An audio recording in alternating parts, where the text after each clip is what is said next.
What's going on, ladies and gentlemen? My name is Darku and this is an Unreal Engine 5 tutorial. In this tutorial I'll be showing you how to make a quick shape with an interactive in and out box of being able to play a sound essentially. And I know it sounds confusing, but if I quickly demonstrate to you, if I go up to this and it says now press E, and if I press my E key it'll play my shiny sound effect within my game, and if I walk away from it and press E, nothing will happen because I'm not in the collision area.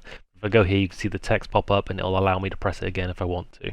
So if this is what you're looking for, congratulations, we'll go through each step together, and if this is not what you're looking for, obviously you can click away now. We'll be going through each and every step together. There will be timestamps in the description of this video, chapters on the video itself, and also a pinned comment so you can jump to places that you need to be if you've already done each and every step. Okay, and as you can see, we're in the default third-person template. Nothing too crazy, anybody can just load this up. Nothing crazy, right? And you can see if we click play, we just have a health and stamina bar bottom left from a previous tutorial, but we've added nothing else. First of all then, before we start creating anything, we want to go to the very top left and click edit. Go to project settings, and when this loads you just want to search for action. Reason is, obviously, if you put input, it will come up with a ton of different inputs. Okay, we're looking for the action input. So here we go for the engine input action mapping. We're going to click the plus sign on this, and we're just going to call this E. And we literally need to do this so that it uses our E key. So when we click our E key, that's now our action. Okay, we obviously still need to blueprint code this in, but this is the project calling upon your game. E is the action. Okay, I can't really put any more simpler than that. You can also click the plus again here and add like a controller mapping if you want. I'm not going to be doing that just for this tutorial, but we will keep the E key under action mapping. You can obviously close that, don't worry, it saves by itself. And we're going to go into our content folder, which everybody should have, and we're going to make a new folder. This one I'm going to call the Shiny Effect Tutorial. Okay, before we go any further, we want to make sure we've got a sound effect that we want to use, and it is importable by Unreal Engine. If I click the minimize button here, or if I just drag down, it should go into a minimized state. And right here you can see that we've got a shiny sound effect, which is in a WAV file, or an MP3 file is also workable as well. And what we're going to do is just drag that in. You can click import right here and find it and drag it in that way, but I can obviously see it here. I'm just going to drag this in. Now mind, this time didn't actually have any issues. However, for my actual game and the WAV file I tried using, it did come up with an error. And what you need to do is either get the audio into a different format, or use something like Audacity to reformat your audio if you're having issues. If not though, it should be able to be just dragged in or imported with no issues, just like this. Once you've done that then, what we're going to do is right click inside this folder. We're going to go to audio, we're going to go to sound cue, and I'm going to call this shiny effect SQ for sound cue. Okay, we're going to go inside this real quick, and we can still see in the background we've still got our shiny audio, okay, because we can drag this around. If yours is bookmarked like this, don't worry, you can still do something with this. You can drag this out for a start, just like so. And we're just going to resize it so we can see what's going on, just like so. And we can just click on our shiny and just drag it in, just like so. And we can put that input straight into the output, just like so, and click save. And now, not only do you have the audio file originally, you now have this sound cue as well, which is really good for blueprinting later on. So now we need to add an actor, so we can come up to, say, like a ball, a sphere, and obviously press the button and it presses the sound effect for us, etc. Right? So we're going to once again right click, we're going to go to a blueprint class. We're now going to click on actor, because that's what we need, and I'm going to call this shiny effect underscore actor, so we know what's what. Okay, we can now go inside of the shiny effect actor, and you can see nothing's really here. What I am going to do is grab this right here, this little tab, and put it at the top, drag it in. So now we can tab left and right, just like so. You don't have to do this, but I very much like doing this to make it nice and easy. We're now going to the top left and adding a sphere. If I can spell, that would be wonderful. Sphere, just like so. And we're going to add a sphere. I'm going to lift this up just a bit above the ground floor, just like so. You don't have to do this right now, so don't feel like you have to.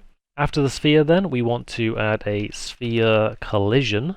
So once again, a sphere collision, just like so. You can see the sphere collision just underneath, and it's not very big, and if you were to touch this, it wouldn't do anything, right? One thing to note here is on the right hand side on the transform, you cannot scale this. So if I put this to like 50 scale, it doesn't change a single thing because it's a collision. So put it back to 1. What we can do, however, is go to the shape under sphere radius. I'm going to change this to 150, just like so. So we've got a big sphere radius around us, and drag it by the blue pin just to lift it up in the middle, just like so. And you can see this sphere collision around the ball. Now we need a widget component. So we're going to go to add it again at the very top left. So we're going to type in widget, and just like so, we've got the widget here. And I will rename this actually, shiny effect underscore widget.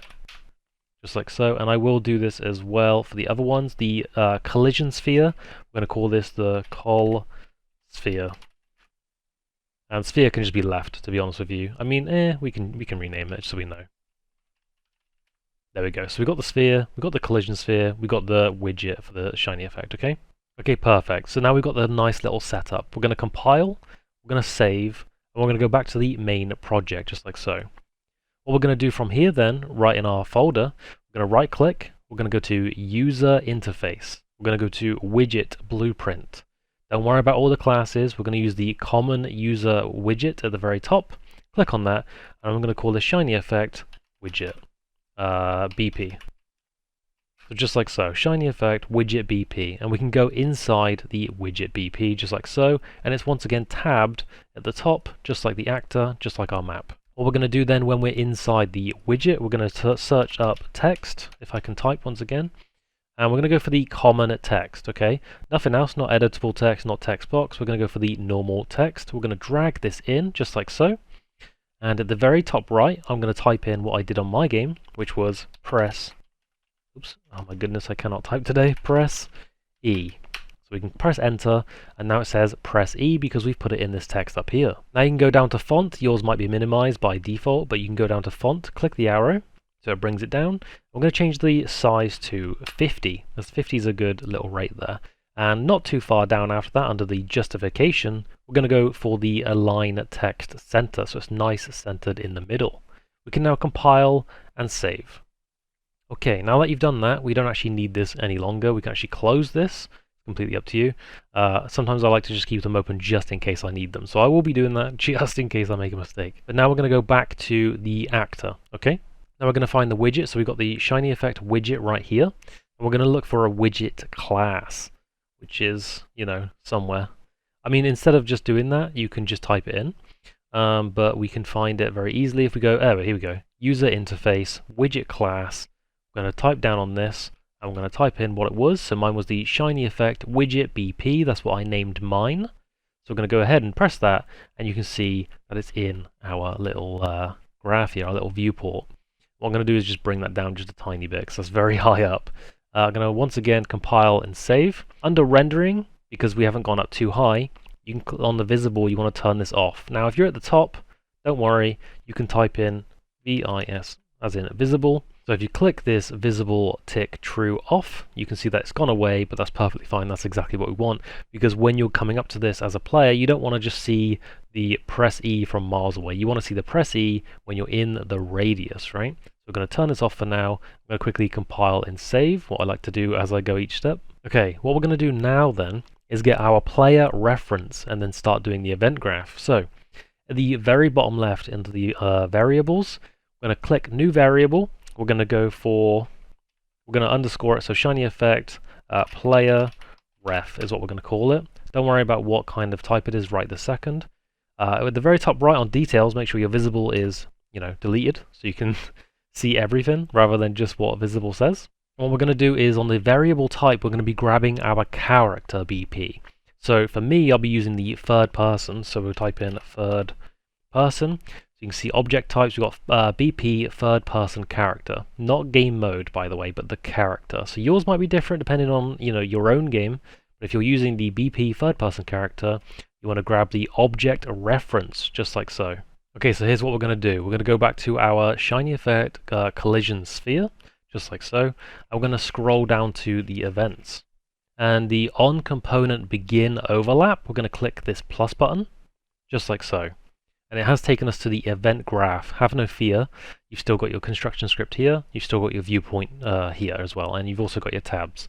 Don't fear if it takes you somewhere else you don't want to be.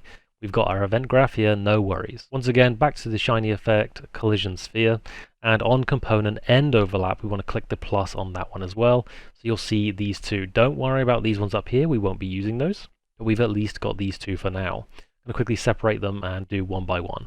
On component begin overlap, we've got the collision sphere, okay? We want to drag this out. We're going to go to cast to character. So just like that, cast to character, no issues there, okay? And on the other actor, we're going to put this as the object. Now feel free to pause if I'm going too fast, I'll try and go slow as I go through it. Not only that, we're going to drag off of that one and set visibility. And we're going to go for, yeah, here we go, so set visibility. You can see our shiny effect widget here, just like so. Yours may be named something different, of course. And we're just going to pull this up here like so, and keep it nice and neat if we can, so we know what is going where, kind of thing. And in fact, what we're going to do is click new visibility and tick this on. So if you're not too familiar with how Blueprints works, obviously on component begin overlap, so this is us as a character, as a player, on begin overlap of the collision sphere, it will now set the visibility for us, right? So now on the set visibility, we want to enable input. So enable input, just like so. And this isn't just finished yet. We want the player controller, drag off of this. We want to get player controller. And it's this green one right here, get player controller. Just like so, okay? That is pretty much it for the top line here. Now we're going to get to the end overlap as well, otherwise it'll stay on and we don't want that. So what we can do is do the same thing here, basically, not cast a character by the way, but we are going to set the visibility. Now we can just hover over this, click Control C to copy, and down here Control V to paste, just like so. And we can just plug this in like it's nothing. And instead of enable input, what we're going to do is disable input, just like so. And once again, we can copy paste if we want. So Control copy, Control V to get the player controller.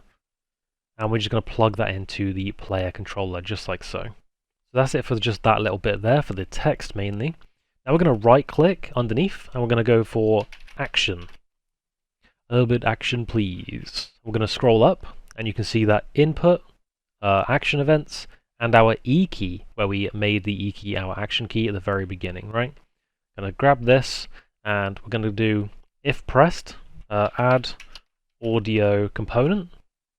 So here we go, so add audio component, no problems, right? This audio component obviously doesn't know what it is, excuse me. And you can see our sound at the very top right with nothing on it. Remember these tabs up here, we're going to go back to our main project here.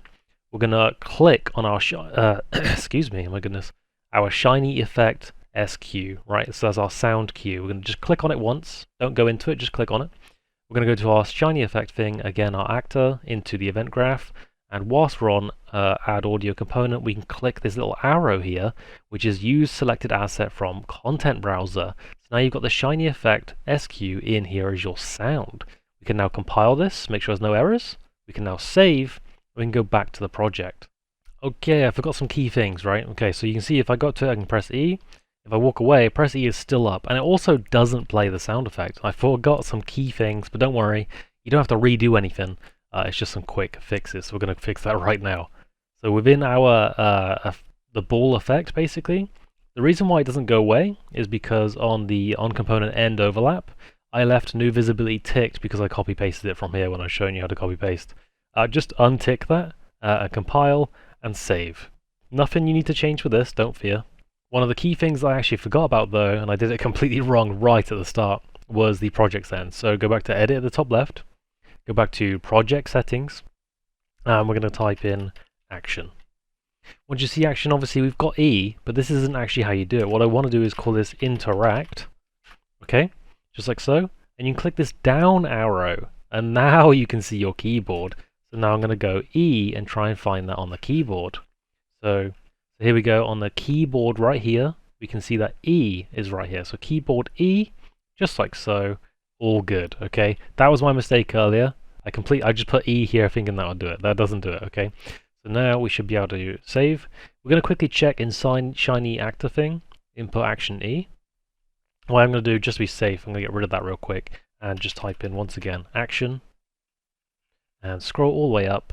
I'm going to, here you go, so input action events interact. Okay, so now we've got the correct name and it should work. So pressed in there just like so, and it should press the sound effects. And we're going to compile, we're going to save, and go back to our project. And obviously we've dragged this in, the shiny effect thing, so we can just drag another one in if we really want to, no problems. I'll get rid of the old one just in case I didn't show that part. And we're going to hit play. So as you can see, when we walk up to it, I think it's the other way around, my bad. You can see that it says press E, we're going to hit it now. And there you go. It said, it played our sound effect. And if we walk out of it, should disappear, no problem, just like that. So it pops in when we go into the sphere, and we can press E. Sorry, that's kind of loud. We can spam it, right? And now if we walk out, we press E, nothing happens. You can maybe hear my keyboard. Nothing's happening because we're not within the collision sphere. So there you go, ladies and gents. I don't know why I've put it the wrong way around. It's backwards for some reason. My apologies. But I'm sure you can go into your project and just rotate it if that's something you really want to do. Just like so. We're going to rotate it a good 180. Just like so. Save, play, and there you go. Press E, just like that. And you can make it higher or lower depending on how you want it. This is just a tutorial, obviously. So there you go, ladies and gents. I hope this helped. Don't forget to like and subscribe. It means a lot. And comment something that maybe you think I might be able to do. And I'll give you a little heads up, a little tutorial on how to do it. Like I said, I really hope this helps. And maybe if you know how to do this better than me, in fact. I'd still love to hear what you have to say in the comment section.